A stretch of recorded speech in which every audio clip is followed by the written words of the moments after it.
Hi, good morning. I'm Steve Evans. I'm the Senior Consumer Insight Manager from AHDB, and welcome to today's AHDB Consumer Insight webinar. So we're going to be looking today at the changing consumer landscape. There was some webinar sessions that we ran in mid-October, which looked at the changing consumer behaviour in terms of the buying landscape. Today's session will be very much focused on the changing consumer attitudes and look at some of the wider reputational stuff. So hot topics like health and environment and welfare. Just a couple of housekeeping points before we get started. All the attendees in the session will be muted, but you can ask questions. So there's a control panel on the right-hand side, which allows you to send questions. We'd encourage you to do this throughout the webinar. It just enables us to sort of scan through the questions and make sure we can cover those. Any technical questions can also be addressed, so send those throughout. If you're having problems with the sound, any visuals, we've got people on hand that can help you and respond to you directly. The other side of things is we will be sharing the video for today's session. That will be made available for you 24 hours via an email. And we'll also be sending a feedback form after the session. If you can take 1 or 2 minutes to fill that in, it'll be greatly appreciated. It helps us improve and understand the content that you liked, maybe areas to improve on going forward. It will also, once we've received your feedback, we'll also give you access to the full slide decks that you're seeing today. So don't worry about scribbling everything down as you go through. If you fill in the feedback forms, you'll receive those. I'm joined today by Susie Stannard, who's the Consumer Insight Manager at AHDB, and Nicola Dodd, who's the Senior Marketing Manager at AHDB. So without further ado, I'll hand you over to Susie, who'll take you through the key findings from the Consumer Insight side, and then Nicola will be taking you through some of the work that she does with the industry, or with the dairy industry. So I'll hand you over to Susie. Thank you. Thanks so much, Steve. So the webinars that we ran a couple of weeks ago looked at buying and consumer behaviours in dairy, and I hope some of you were able to join us for those, but how COVID had impacted those. The focus of today will be primarily on the reputation of the dairy industry, and if there's been any lasting impacts from COVID that the industry will need to consider moving forwards. We'll finish up with a piece from my marketing colleague, Nick Dodd, on what we should do about some of these changes or some of the things we need to think about. So why does reputation matter? You know, people will carry on buying dairy products, whatever, won't they? In fact, negative stories about dairy farming do really matter. We know that what consumers see and hear really does impact on their claimed purchase behaviours. So we know that 1 in 5 consumers say that they've seen or heard something recently that's made them think about cutting back on dairy products. And if we look to see what some of those drivers are, the biggest things are around animal welfare, environment, the availability of alternatives so that there's somewhere for them to go, and particularly nutrition concerns, which has moved up the rank order in recent months, actually. So what we're going to do is kind of look at some of these areas in more depth. But first of all, just to look at how these worries have changed over time. So I think it's fair to say that these worries have been changing and evolving over time. So you can look at animal welfare concerns, which have been nudging up, so from 48% back in November 17 all the way up to 58% now, so it's just continued to kind of deepen over time. Environment is the one that's particularly grown. So back in 2017 it was sort of in the third tier of worries that people had, so that's now gone up from 28% all the way up to 45%, so a 17% growth. Obviously the availability of alternatives has really grown as the market has expanded, so now people have somewhere to go if they don't want to consume dairy products. Nutrition concerns, interestingly, have stayed pretty similar over time, so haven't really decreased, haven't increased either, though we've seen a bit of a lift up in this kind of last couple of months period.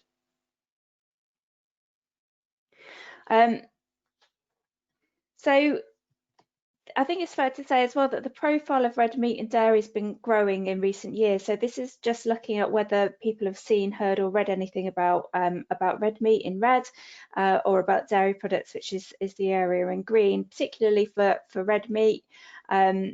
That's really kind of grown up to a peak towards the middle of last year, driven by things like alerts from the World Health Organization and also from the Department of Health, which attracted a lot of media coverage. Dairy has kind of been steadily growing over time, not quite as dramatically as red meat, but still quite a high profile in terms of media.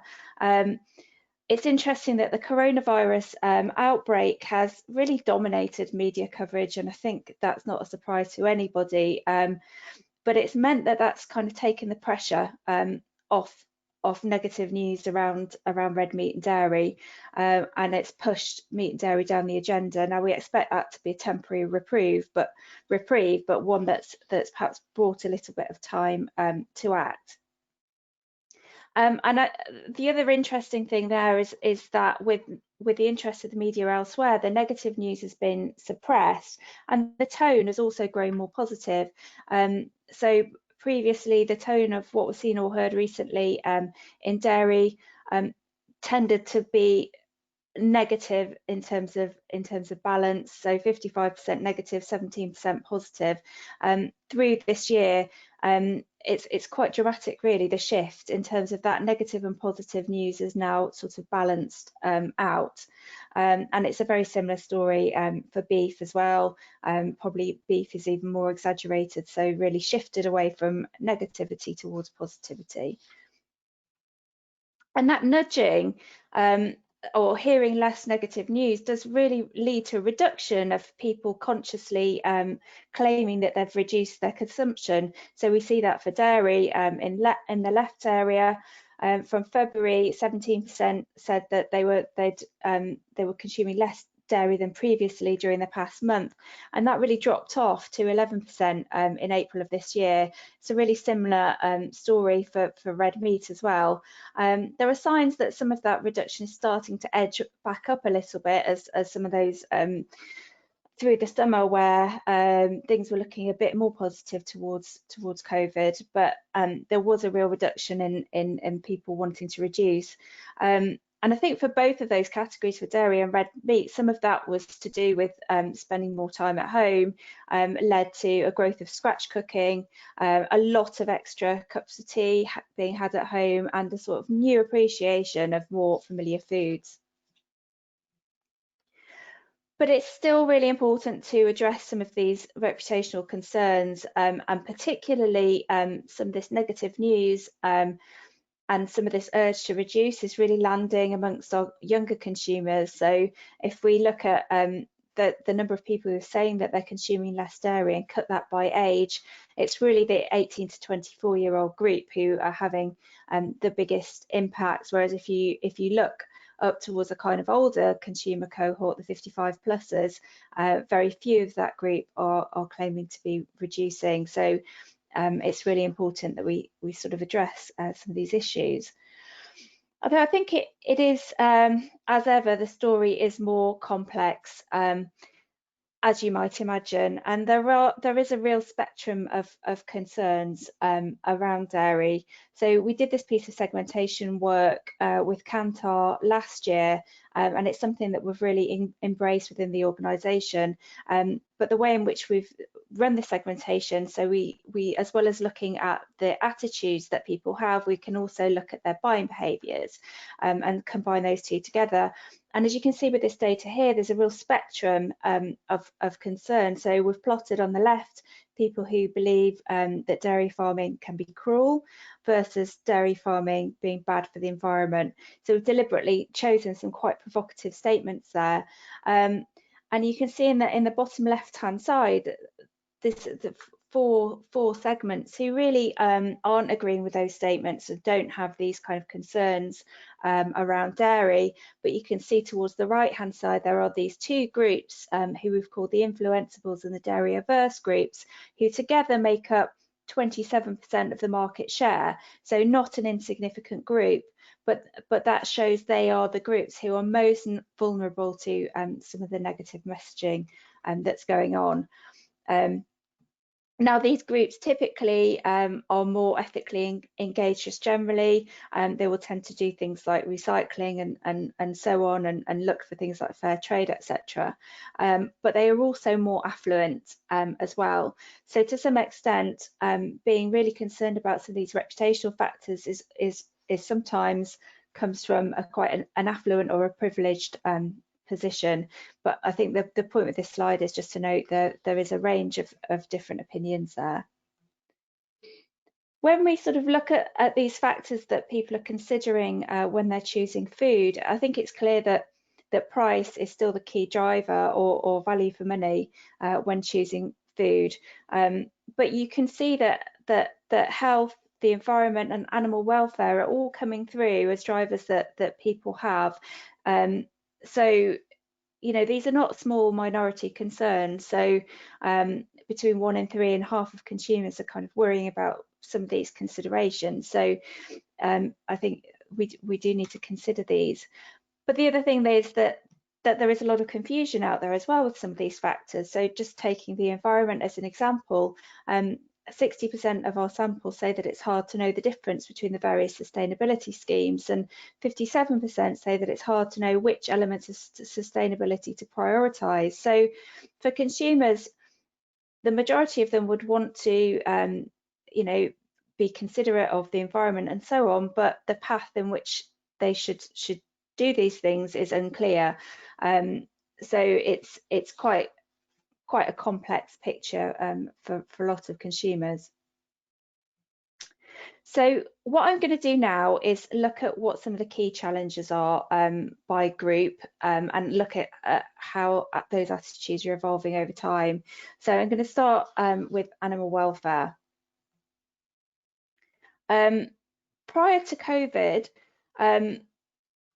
about 40% of consumers had some worries about dairy farming industry and how milk is produced, and those concerns did tend to be dominated by welfare, although the majority of consumers do agree that dairy farmers do a good job in looking after their animals. But there is this sense of underlying concern for some consumers, and there's some differences between different groups here, particularly younger consumers, 18 to 34-year-olds. 41% of them have some concerns in the latest period, and females tend to be more concerned than males. We've been able to dig into that and try and pull out what some of those considerations are as well, and how those have changed over time. And 3/4 of the concerns revolve around animal welfare, actually, and a lot of those are quite generalised or non-specific. So people say things like, "Oh, it's not very nice for the cow," or you know, I don't believe it's right. There are a few specific concerns which are coming through, and actually some of those concerns have deepened over time. So going back to 2017, the concerns were much more generalised. In 2020, they've kind of become more specific, particularly around calf removal and the fate of bull calves coming through as well. The other thing that people talk about is unfair prices to farmers. Hormones and antibiotics in milk tends to be a perennial concern for about 1 in 5 consumers, and there's still a lot of misconceptions around that, in that most consumers don't understand that antibiotics have to be segregated from the milk, and that we don't use things like growth hormones in this country. But the big change as well has been in environmental concerns. So that went up from 5% in 2017 up to 23% in 2019. It's fallen back a little bit in 2020, but it's still one of the fastest areas of growth. We also wanted to explore some of the kind of more specific issues around animal welfare, and we've thrown in a whole host of issues within this study. So we looked at issues which particularly affect cattle, some more general practices such as factory farming, use of antibiotics and additives in animal feed and so on, and also even compared it to some kind of other issues like fox hunting and badger culling. the issues that consumers are most aware of and care about the most in dairy tend to be the more generic things, so things like factory farming. In this case, they're referring to more intensive practices and antibiotic usage, but also things like grazing access, cow-calf separation and live exports coming through as the areas that people have heard about and are concerned about. Some of the more technical issues, which we would probably consider to be bigger issues in terms of managing welfare on farm, around things like lameness, cow mastitis and calf housing, are less front of mind for consumers.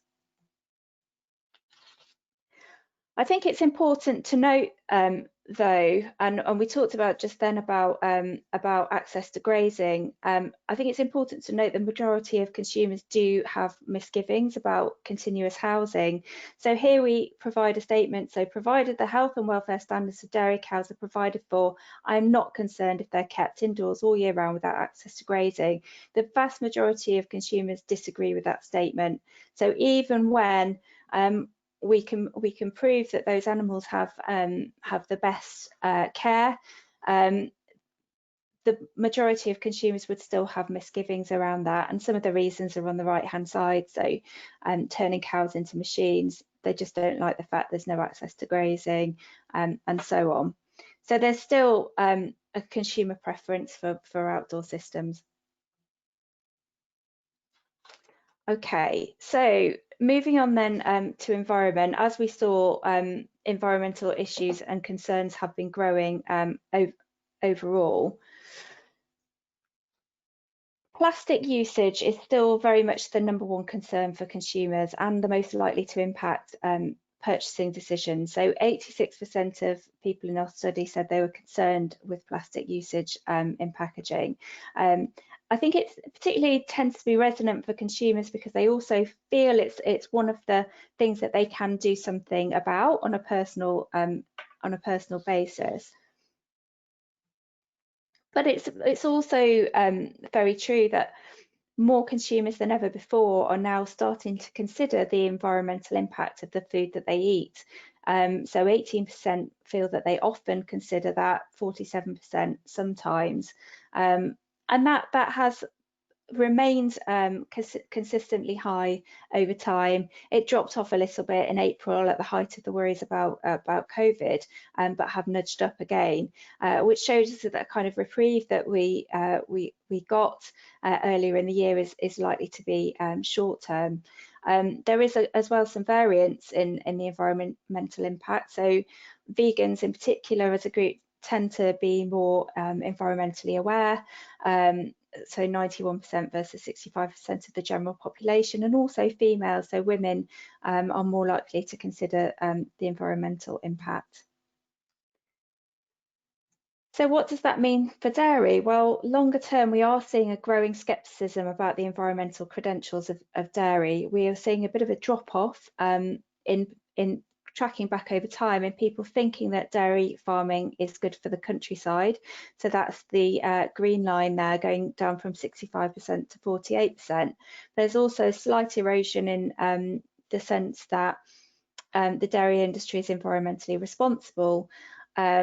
And there's also a growing association of dairy farming or dairy cows having a negative impact on climate change.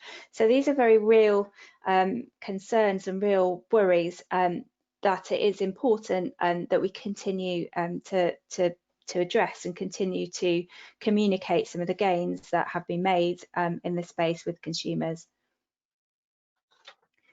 It is possible that as the recession bites, what we tend to see is that as people have less money, they tend to perhaps think about some of the kind of more ethical considerations a little bit less, just as they're focusing in on their own sort of personal challenges. But I think we think that those considerations are likely to rebound quite quickly. 70% do say that eating sustainably is harder when the money is tight. But if we look at the younger consumers in particular, 60% of under 35 say that the concern for the environment will be more important to them in the next 5 to 10 years. And more people are thinking that in 5 to 10 years they will always buy environmentally sustainable food and grocery products, and that tends to be highest amongst the younger consumers. So, you know, this is only going to become more front of mind, and with a Biden presidency and the US hopefully re-entering the Paris Agreement, the issue will continue to gain salience. I should mention here as well that we've conducted an in-depth look at environment and farming with consumers. We're hoping to launch a new report in January, so watch out for that. So moving on to health, this is probably the biggest factor, as we saw when thinking about food, and particularly looking at what happened during the pandemic. The pandemic really mounts a unique set of challenges and a real health paradox, because on the one hand, there was this real anxiety about COVID, but also a real need to provide comfort, hearty meals and entertainment. So we wanted to be as healthy as possible, but also we're very human, and most of us were dealing with some really quite strong emotions through this year, including being scared, bored, frustrated, and that led to some behaviours which might be less healthy than we would do in normal times.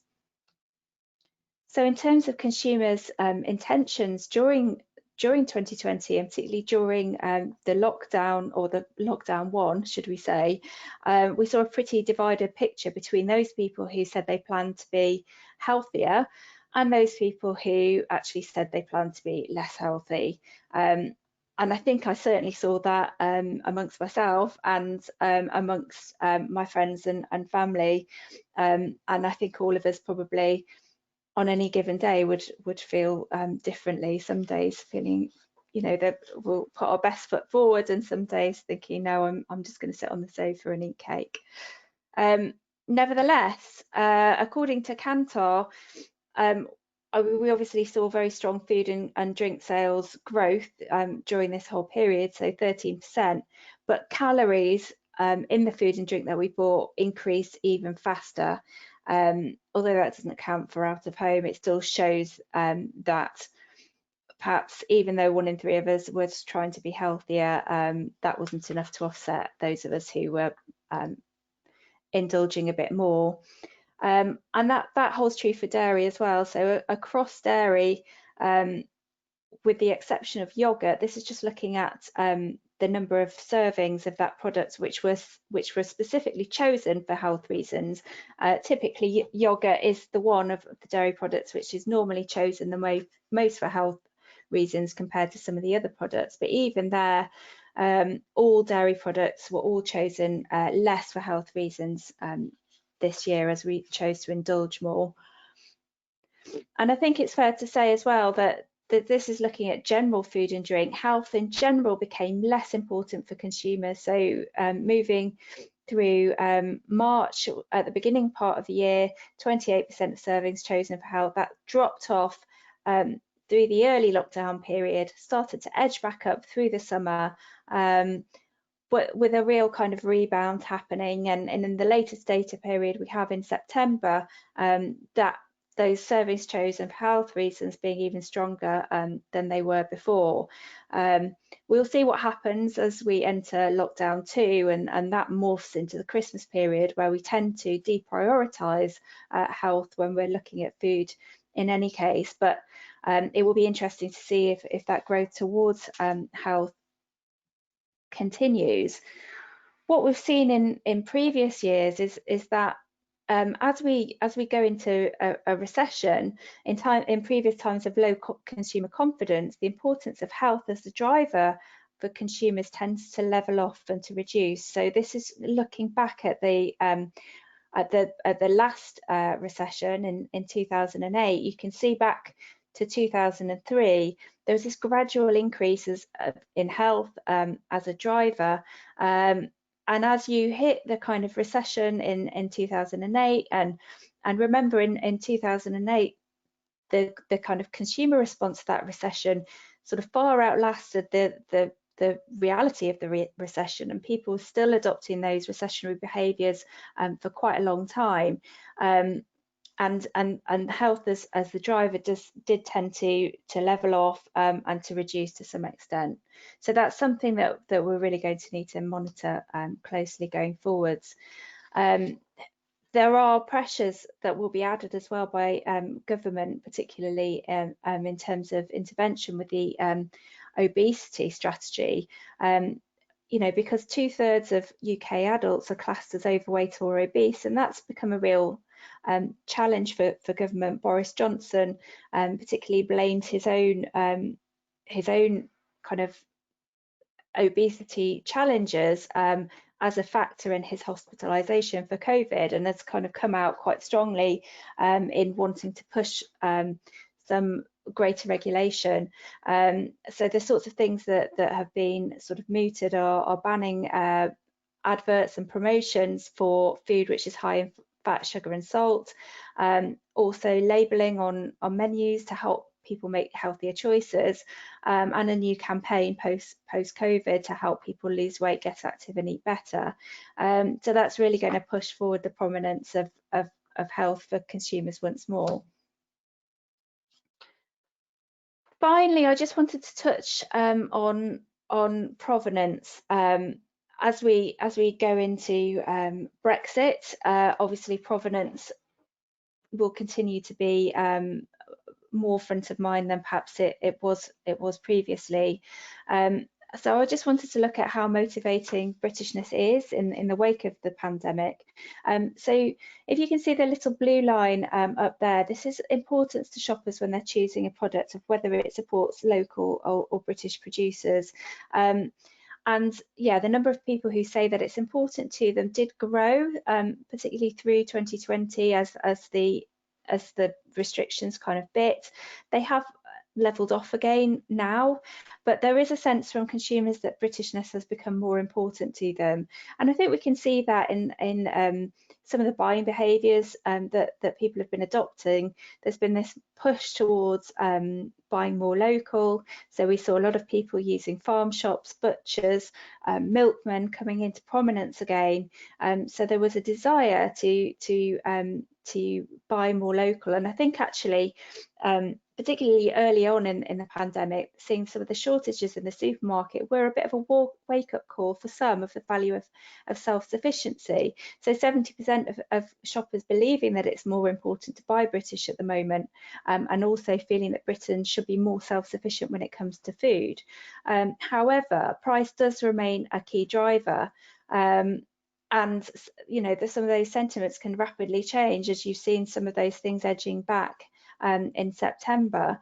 And you know, you're still getting 3/4 of shoppers saying they would buy British if they were better value, which, you know, leads you to suggest how important is prominence and how much of it is lip service. But I think it's true that the reputation of British produced food and farming is a key USP for the industry. The pandemic gave us an opportunity. The vast majority of people really agreed that British farmers did a good job. So 3/4 of people believe that they did a good job in producing food for consumers during the pandemic. Of course, that's often lip service, but we need to really consider how we can capitalise on that sentiment. About half of consumers are agreeing that they will proactively look for British food or produce over imported foods after the coronavirus restrictions are eased, which on the one hand is positive, but on the other hand, it would be nice if that was a little bit higher. But we are where we are, and it's important that we continue to not only urge consumers to buy British, but explain to them why as well. They need a reason to look for the British flag. So just to summarise my section before I hand over to Nick, COVID has been presented some of the biggest challenges that I think we've probably ever seen, or certainly whilst I've been with the organisation, but the old ones have not gone away longer term. So health, usually a downturn in the economy would drive less interest in health, but this pandemic-driven recession is unique. You know, comfort will jostle with health in consumers' minds. Sometimes it will be more comfort winning, sometimes it will be more health. but the obesity strategy could really pose a challenge to some of our categories. There's a real need there to remind consumers of dairy's status as a nutritional powerhouse, but also in terms of innovation, we need to be able to innovate healthier products along with our more traditional things. So whether that's reformulation or whether that's looking at new types of products entirely.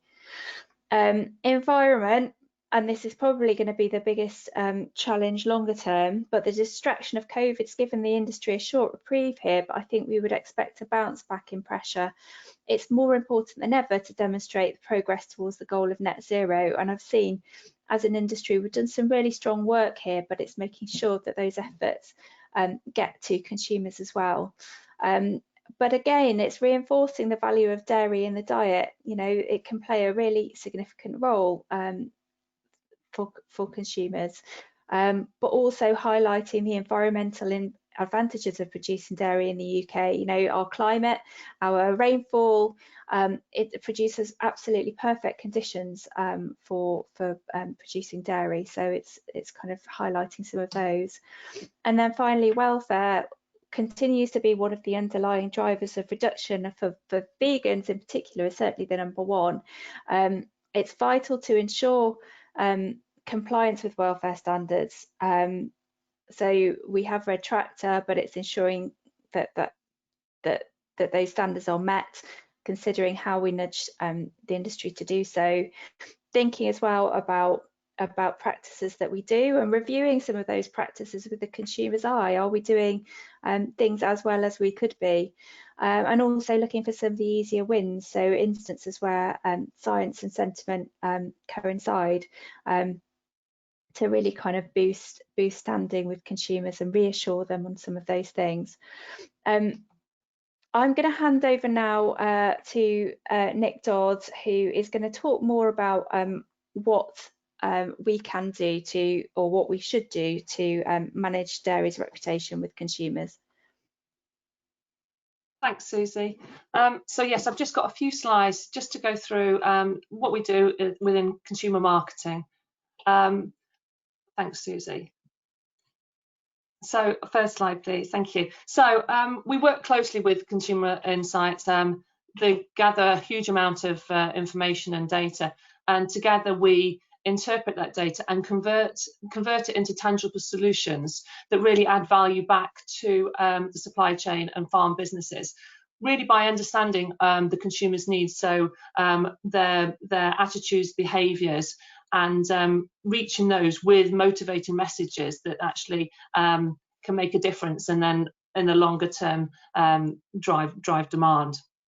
So the first stage is looking at the information. Then that information is pulled together and we develop some informed programs. So those will be campaigns, ongoing marketing initiatives, activities over the full campaign calendar.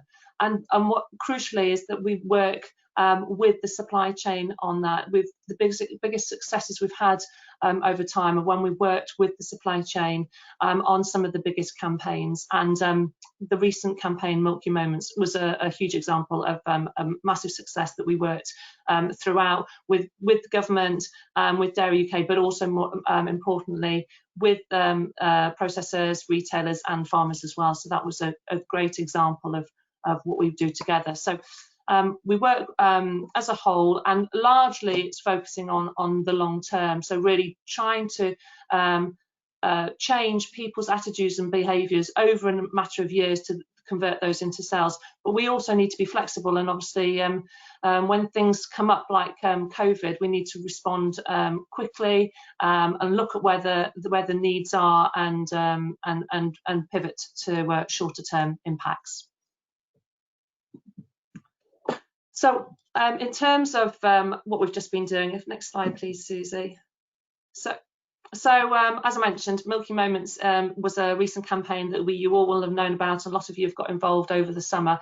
I'm not going to go into a huge amount of detail. There are there's a webinar and a podcast online if you wanted to hear more about the campaign. The latest podcast is just out. But just in essence, basically, it was a campaign turned around really quickly in response to COVID, in response to the fact that the food service market and restaurants were obviously taken away, and we needed to drive extra demand for milk in particular through the retail sector. And so really it was generating extra demand for milk, but also sort of tapping into the state of the nation and really linking into the consumer's mindset and trying to give them some positive stories about dairy and how dairy plays in moments of connection, and the connection that they might have missed out going to coffee shops and restaurants, but trying to build that when they're apart and in their home. So as I said, it was a successful campaign. It was across TV, there was posters, there was retailer activity, there was a website and lots of social activity, and in all that really helped to boost sales of milk, and actually it generated 6.6 million additional milk sales, which were just purely due down to the campaign itself, and that was largely in the fact that we reached an additional 212,000 households who wouldn't have bought milk otherwise. So that's made a real difference. And really, it's not just about that, it's also about preventing people from switching to alternatives. So we've got there 15% of people were less likely to switch to dairy alternatives as a result of our campaign, which is some really great figures. And also we managed to raise £100,000 for mental health charities. So there was a lovely feeling as well from it, as well as driving additional sales. So that was the campaign this summer.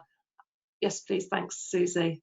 And that really plays into the top of this strategic triangle, where you can see it's about promoting taste and enjoyment, and that followed on from some of our previous campaigns where we ran the Department of Dairy related scrumptious fairs. So really reminding people about the love of dairy and the enjoyment they can get from that.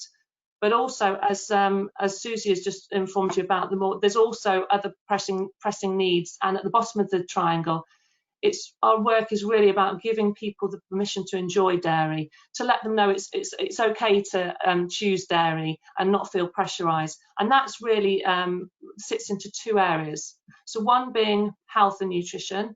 So we need to reassure people that actually what they choose for their family and themselves is fine, that dairy plays a part of a healthy, balanced diet. But also reassuring them that the way that dairy is farmed is ethical and sustainable. And those are the sort of key measures that, as Susie said, people are increasingly interested in that. And it's really about trying to combat some of these negative myths that people see in the media and the influence that has, and to provide reassurance and this permission to enjoy piece. Next slide, please. So really, consumer marketing does a number of different approaches, and we've just got 3 examples here to highlight some of the things that we're doing at the moment to make a difference to the dairy industry. So as Susie has talked about, we've developed a big framework model with Kantar World Panel, really to try and segment our audience so that we get a much better understanding of who we need to speak to with which type of messages.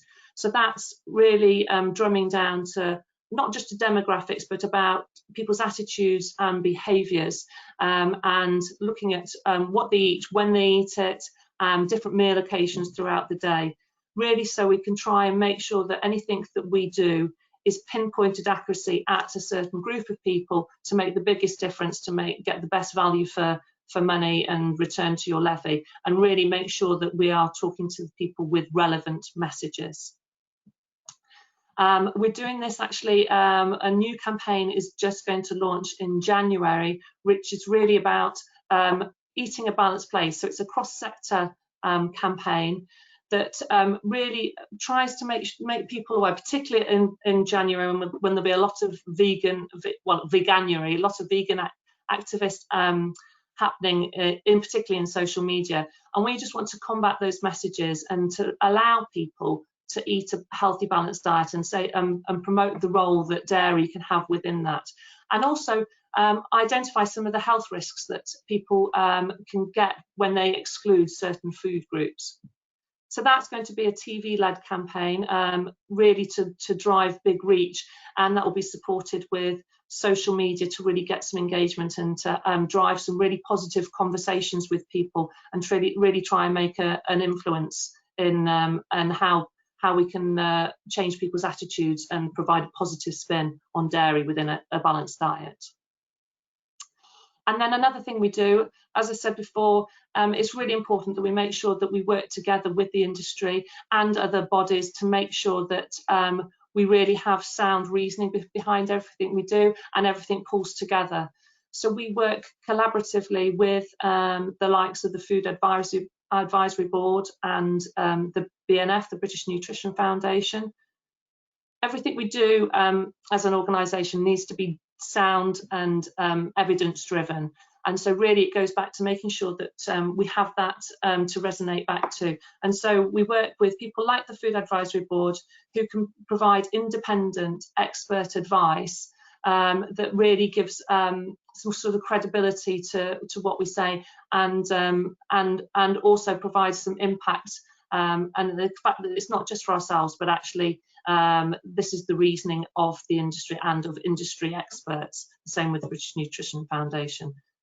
So that was just a 10-minute snapshot of what some of the activities that we're doing now. But I'll pass you back to Steve just to open it up for any questions.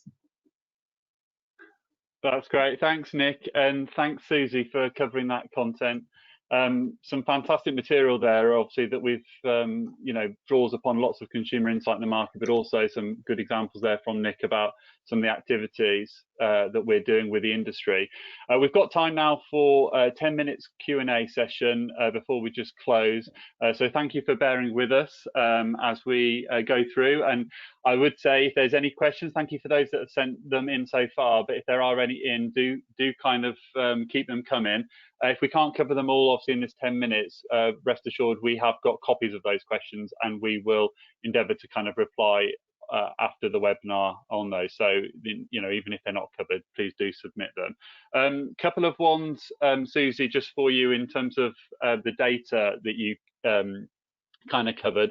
Could you just give a short recap on how some of the you presented some information there about health and serving, about how we collect some of that data? Yeah, that's fine. So that's comes from the Kantar usage data, and so consumers, what they do is they fill in a diary whenever they consume a food or drink which they've prepared themselves, and on that diary they have to record the need states, so why they're eating that food, and that I mean, I think there's about 100 different need states that they can kind of show, from to use something up, or because they enjoy the taste, or and then for the health ones, there's a whole host of different health considerations. So it could be to get more vitamins or minerals, it could be to reduce calories, it could be to have less fat or less sugar and salt. So there's a number of different states, and then they roll them up together, combine them together, and that would be the health driver. Then there's also the convenience driver and the enjoyment driver. What we typically see is that enjoyment is by far the biggest driver for any food, followed by convenience, and then health tends to be the third biggest driver, but it is one that has grown more over time. Typically for dairy, the biggest drivers are in the space of enjoyment, particularly on those things like cheese, cream, etc., butter, but also convenience, particularly for things like milk being the one with, and I think, as I mentioned, yogurt is the only one that's typically purely consumed for, or more consumed for health reasons. That's great. And then I guess a question almost for you both really is around dairy alternatives. So is there anything that the dairy industry could learn from the way that dairy alternatives are communicating with consumers, or how they're marketed out there in the field? Yeah. I think from my point of view, and I'm sure Nick will have a view on this as well, but dairy alternatives are almost kind of the new kid on the block, aren't they?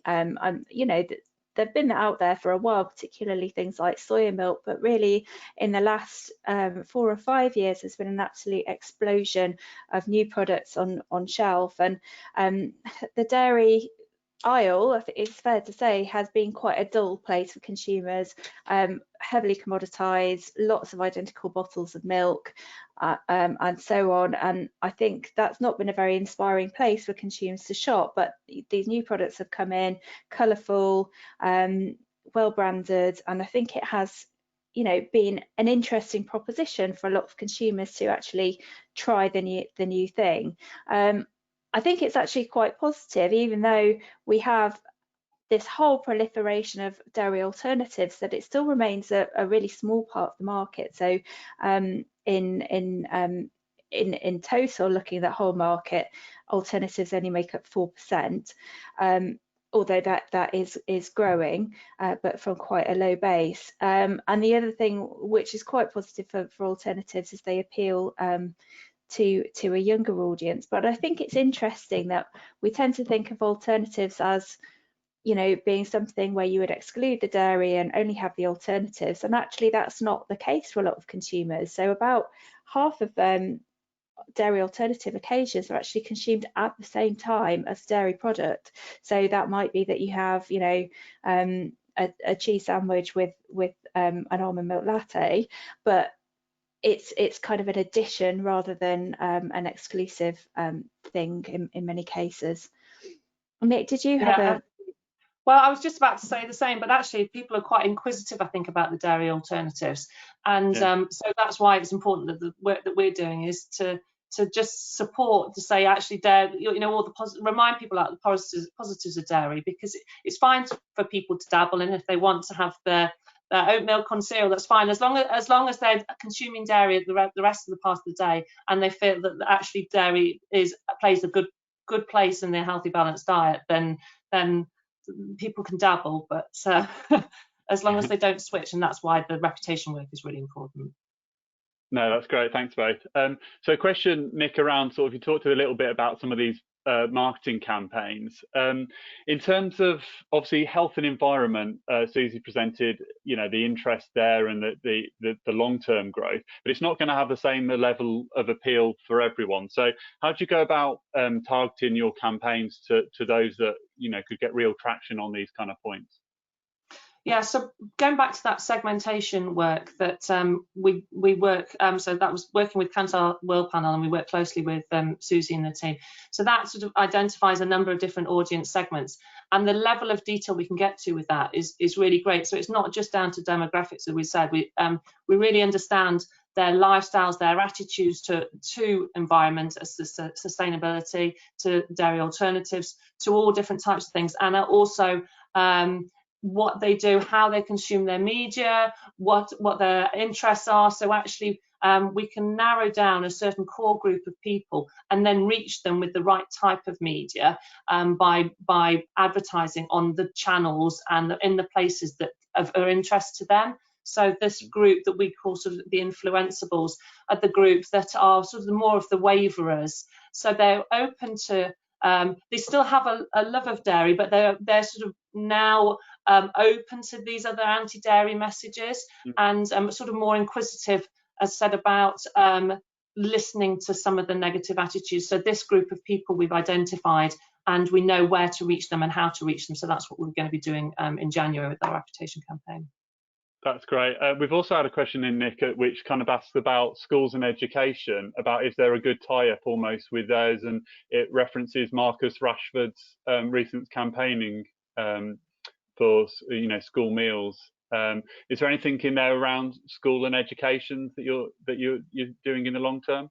We haven't got a schools work stream as such. I mean, part of the audience is we do look at families, and we do, you know, families with children and couples, and it's split down that way. We don't actually have a schools work stream as such. We do work closely with Dairy UK, and they do a lot of work as well, but as such, not currently ourselves. Thanks, Thank you, Susie. We've also had a question in about it's almost looking at lockdown 2 and the way forward in 2021 is some of this long-term sort of health and environment, about how we think they'll fare in 2021. I think mindful of the kind of economic ripple effect of COVID and the impact we might have there. Yeah, I think it's going to be quite a complex picture, and I'm not quite sure we're going to have a crystal ball there. I think a lot will turn on what happens with the development of this vaccine, and you know, if all is as rosy as people hope, then we could be getting a lot more back to normal.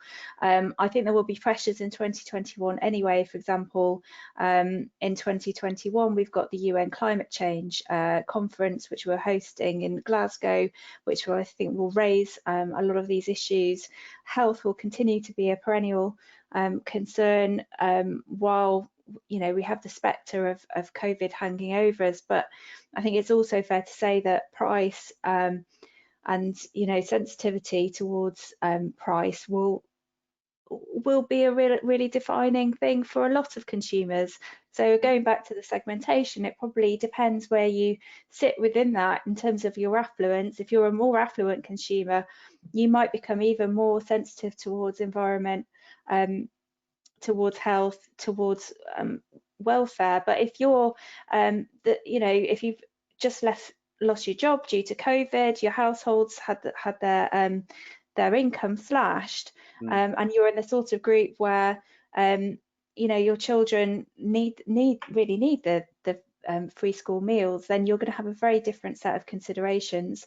I think one positive thing about dairy is that it literally is one of the cheapest, best sources, most complete sources of protein, of calcium, of vitamin B12, of a whole host of other vitamins and minerals that can be obtained in a very, very cheap way, in a very easy to consume package. And I think there's an opportunity there that you know we can be supporting the health of the nation as well. So I think it's going to be a pretty complex picture. So yeah. Watch this space.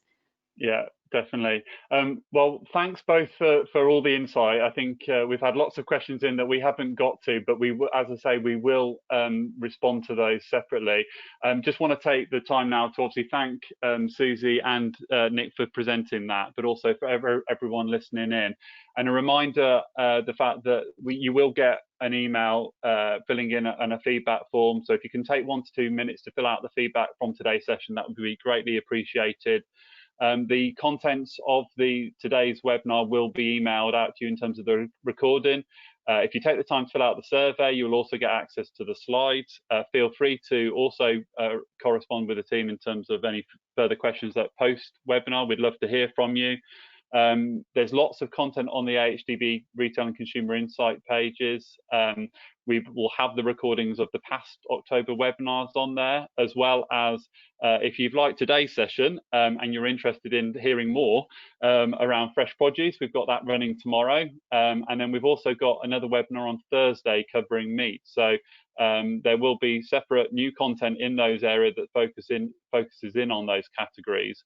So we'd love to see you on there. So thank you very much for everyone again for joining us, and thank you for our speakers today. So I hope you enjoyed the session. Thank you. Thank you. Thank you.